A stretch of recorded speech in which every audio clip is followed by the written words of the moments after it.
On the night of their wedding, the woman drugged her own husband, rendering him unconscious. Then she goes on a date with her enemy. Slowly, she undressed herself. Approaching the man before her, she quickly extracted a concealed dagger and quickly stabbed the man, first in his body and then in his heart. The man fell to the ground, lifeless. The woman's name was Moya, and her lover Colin was preparing to lead their tribe of 400 against the Roman army to prevent their enslavement. In order to prevent Colin from risking his life, she offered her body as a condition. She hoped Marcus would spare their people in exchange for her body, but Marcus didn't agree. So Moya decided to kill Marcus. After killing Marcus, she sneaked outside the camp, preparing to flee. Unexpectedly, Marcus appeared behind her. She hadn't anticipated that he had survived. Marcus bound Moya to a cross, intending to make her witness the destruction of her tribe. Under the cover of night, the Roman army launched a surprise attack on Colin's tribe. They were no match for the Romans. Colin, awakened by the commotion, stumbled towards the battle, but the effects of the drug weakened his body. He didn't get far before he was buried under a collapsing beam. When Colin regained consciousness, he discovered the bodies of his tribesmen scattered around and Moya bound to a cross. He hurriedly rescued Moya. In her final moments, Moya begged Colin not to seek revenge but to lead a fulfilling life. After burying Moya, Colin disguised himself and infiltrated Marcus' camp. However, Marcus seemed to have sensed Colin's presence. Marcus decided to give Colin an opportunity for revenge. The two engaged in a duel in an open space.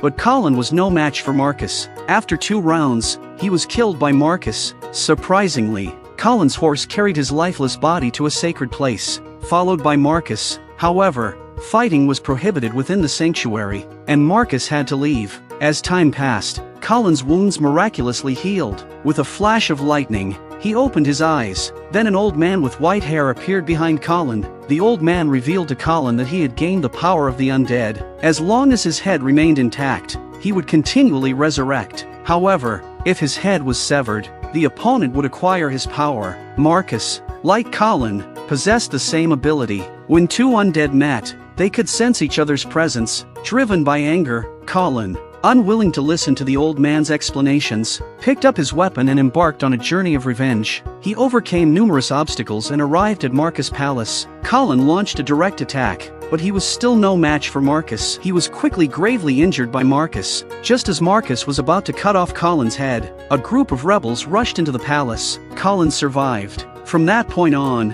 wherever Marcus led his army, Colin followed. This cycle repeated for nearly 1,000 years. Colin followed Marcus around. Every time he was killed by Marcus, he came back to life. Then, he went on to seek revenge on Marcus. In a church, Marcus shared his vision with Colin, that is to create a world of his own. Due to the church's sanctity, Marcus had to temporarily spare Colin. Time flew by, and Colin couldn't tell how many years had passed. Suddenly, he sensed the presence of an undead nearby. Thinking it might be Marcus, he went to investigate. To his surprise, the undead attacked him without giving him a chance to explain. Colin had no choice but to fight back. Swiftly, he severed the head of the undead, causing its body to erupt with powerful energy. Colin's own body reacted to the surge of power. When the undead's head is cut off, he will die completely, and his power will be transferred to Colin's body. Afterwards, Colin sought refuge in a tavern to rest. Suddenly, a seductive woman approached him,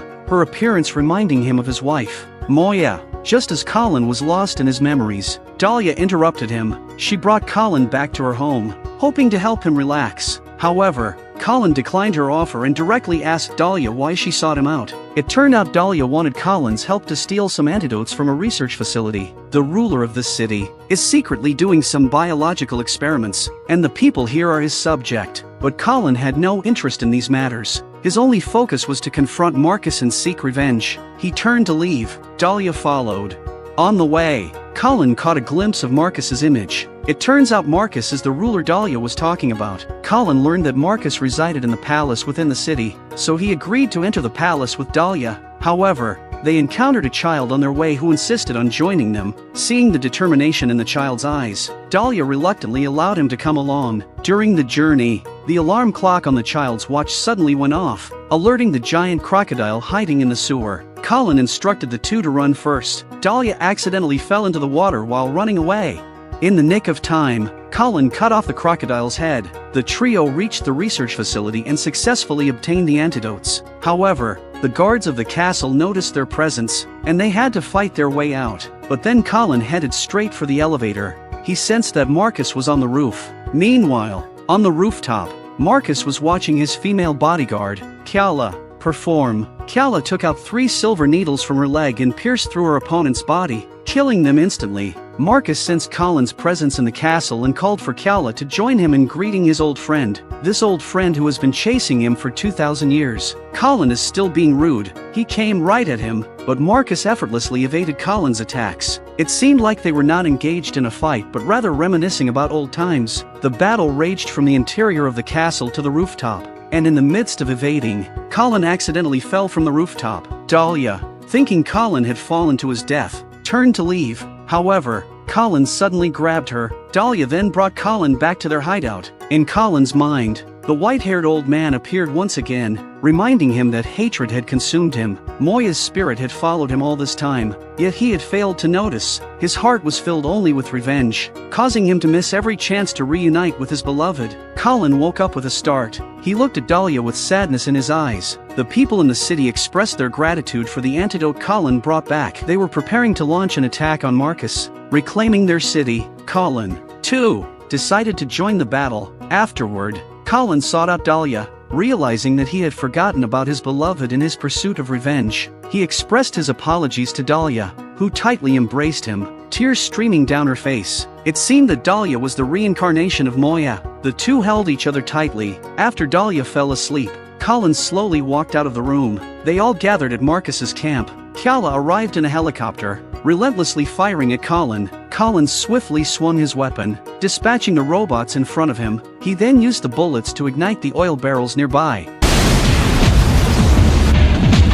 However, Kiala continued to pursue him. Just as Kiala thought she had the upper hand, Dahlia arrived and showered the helicopter with gunfire. The wounded Kiala crashed with the plane, but then Kiala woke up from the rubble. Dahlia instructed Colin to handle Marcus while she dealt with the remaining robots. Colin reached the top floor, where he saw Marcus preparing to release a toxic gas. He quickly intervened, evading Marcus's attacks and attempting to stop the gas release. However, Marcus stabbed him in the body. The gas started flowing throughout the castle. The infected pigeons dropped from the sky, catching Dahlia's attention. In Dahlia's momentary distraction, Kiala ambushed her from behind. Using her last ounce of strength, Dahlia shoved a grenade into Kiala's mouth, bidding a tearful farewell to Colin. Then, both Dahlia and Kiala perished together. Colin, injured and on the ground, sensed Dahlia's voice. Slowly, he rose to his feet, preparing for his final confrontation with Marcus.